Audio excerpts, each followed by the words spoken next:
was recently announced that Khans of Tarkir is coming to MTG Arena by the end of 2023, and this is meant to help fill out the Explorer library to make it closer to Pioneer and add some fun cards to Historic and Historic Brawl as well. But it's a really weird announcement. In the past, we've had remastered sets, so things like Shadows over Innistrad Remastered took everything from the Shadows over Innistrad block and kind of compressed it down into a singular set, getting rid of a lot of the bulk and just adding the important cards. This is not that. This is the entirety of Khans of Tarkir with nothing else from the block. So no Fate Reforged, no Dragons of Tarkir, nothing like that. It'll obviously be draftable, and so you'll get the exact same experience you got drafting it in paper when Khans of Tarkir came out, but it got me thinking, what does this actually add to Arena that Explorer or Historic actually wants? So let's talk about 10 cards today that will make an impact from Khans of Tarkir that'll be coming out by the end of the year. Now, this list is in no particular order, but I think the thing that will be most impactful are the 5 Fetchlands that are in Khans of Tarkir. And yes, it's those Fetchlands, which are banned in Pioneer, so they'll be automatically banned in Explorer.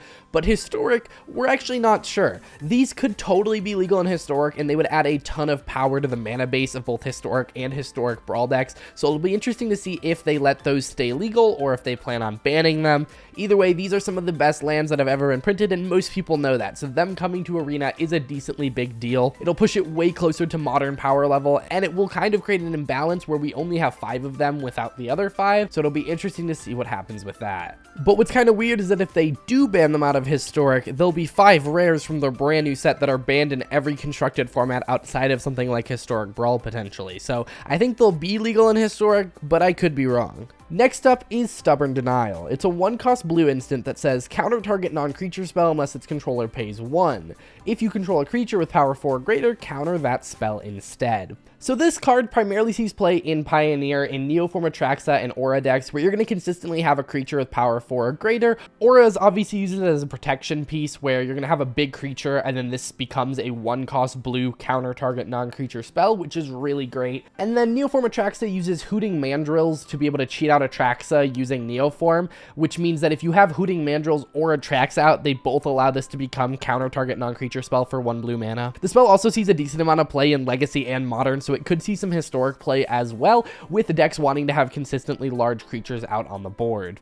Alright, next up is one we've actually already mentioned before. It is Hooting Mandrills. It's a 6-cost green creature, 4/4 with Delve, so you can exile cards from your graveyard to help pay for it. This is really good because it lets you get out a 6-drop creature really quickly by just exiling cards from your graveyard, which then you can use Neoform to go get Atraxa, which then just gets you a bunch of cards, which will typically end with you winning the game. This deck really wasn't possible because we didn't have any of the Delve creatures, and so now we'll have 1 of them. Now, typically, the deck actually runs 2. It runs Hooting Mandrills and Tazgir, and we're not getting Tazgir because he is from Fate Reforged. However, we are getting Sultai Scavenger, which I'm also going to kind of put in this spot, which is another 6-cost creature with Delve.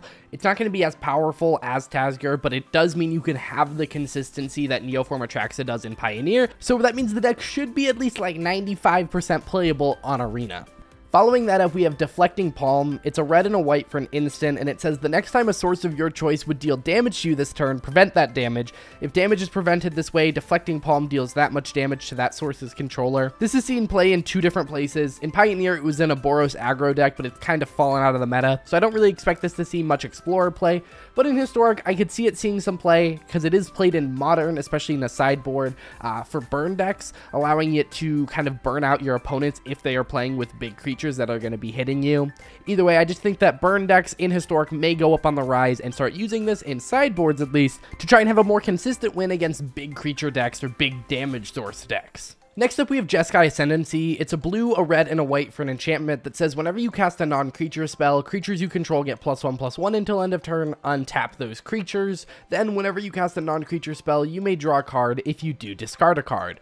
This primarily sees play in Pioneer in a Jeskai Ascendancy combo deck. What's really awkward is that we're missing one of the key pieces of the combo outside of Jeskai Ascendancy, but it's one of those cards that could really easily go into an anthology or when Pioneer Masters comes out, and the Jeskai Ascendancy part is equally as important as the other part. Either way, it's a Jeskai Ascendancy combo where essentially you cast Retraction Helix on a creature you control, which gives it the ability to tap to return a non-land permanent to your hand. You then play Mox Amber, which is a 0-cost artifact. You can then tap the creature creature to return Mox Amber back to your hand, which then allows you to untap all your creatures, allowing you to replay Mox Amber, which then allows you to tap to return it, and you can do that infinitely. And this does a couple things. It makes your creatures infinitely big, and it generates infinite mana, which then you can do a ton of stuff with.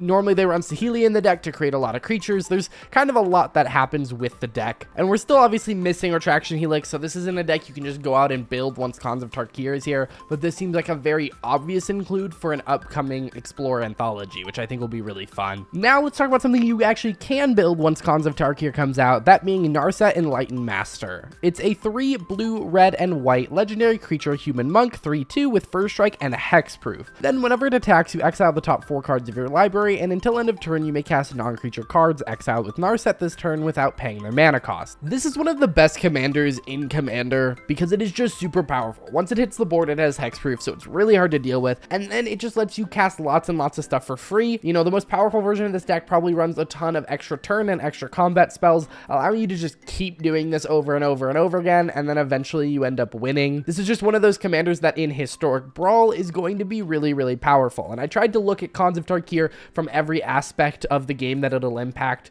The 3 formats it'll impact will be Explorer, Historic, and Historic Brawl, and I think it'll introduce one of the best new Historic Brawl decks in the game, that being Narset Enlightened Master. So if you're someone who likes Historic Brawl, be careful for Narset because she is going to be very, very powerful, but you may want to look at building her. It could be really fun.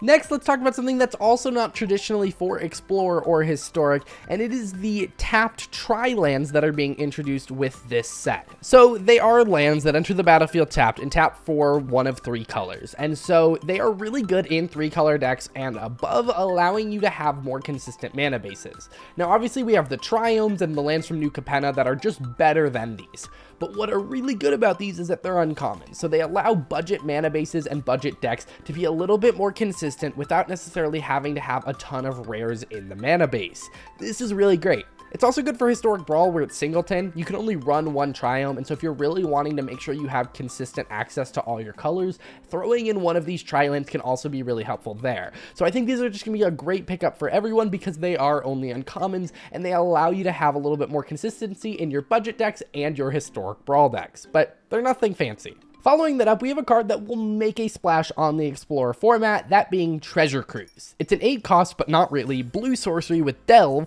and it lets you draw 3 cards. This card is insanely powerful. It's banned in Modern, banned in Legacy, restricted in Vintage, and banned in Pauper as well. But it is legal in Pioneer, where it sees play primarily in an Izzet Arclight Phoenix deck. It is insanely powerful, allowing you to use the cards that you're discarding in that deck to then draw more cards for a very cheap price. Typically, you'll be casting this for, you know, maybe 2 or 1 mana when you cast it, and so drawing 3 cards is really good for just, you know, 3, 2, 1 mana. So this will see play in those style of decks and will bring the decks a lot closer to their Pioneer variants. Next up, we have Utter End. It's 2, a white and a black for an instant, and it lets you exile target non-land permanent. This isn't a card that's going to see play in Explorer or Historic necessarily, but this is a card that'll bring Historic Brawl closer to Commander. We're not going to talk too much about it. This is just a staple in Commander because it is so versatile. It can hit almost anything in the game. You know, can't hit lands, but it is exiling, so it gets around indestructible, it gets around a lot of really weird stuff, and so I think this will just be a card that everyone's going to want to craft if you are playing Historic Brawl because it is just that good of a removal spell. And finally, the last card we're going to talk about today, Dig Through Time, is an 8 cost, but not really, blue instant with Delve, and it says, look at the top 7 cards of your library, put 2 of them into your hand, and the rest on the bottom of your library in any order. This is very similar to Treasure Cruise, where it is banned in Modern, banned in Legacy, restricted in Vintage, and it is just a very, very good card. In Pioneer, this sees play in a couple different places, with its 2 primary places being Lotus Field Combo and Izzet Creativity, both decks that use it to kind of clean up the graveyard and use it for resources to then refill their hand. They're both really, really good decks, and this will just help bring them closer to the Pioneer versions from the current Explorer versions. This is just one of those cards that just is really powerful, and so it will see play no matter what format it's legal in, and so expect to see this in Explorer really soon. But those are just my picks. Those are the 10, well, technically more than 10 because we talked about some cycles there, cards that I think are going to be impactful to Arena from Khans of Tarkir. But those are just my picks. Those are what I think based on, looking at the different meta games and all the different formats of Arena. Are there any of them that I missed? Let me know in the comments down below, and let me know what you're most excited for about Khans of Tarkir, or if you're just skipping it. Are you a Standard or Alchemy player who doesn't even mess with the older formats? This set really doesn't offer anything for you, but I am really excited to see Explorer get closer and closer to Pioneer. If you guys want to see more, check out this video where I talk about the future of Arena, because they made a bunch of big announcements, including when full Pioneer is coming to the game. And if you want to see the future of Magic, check out this video here where I talk about what's coming for the next 3 years in Magic. They announced 19 sets. It's crazy.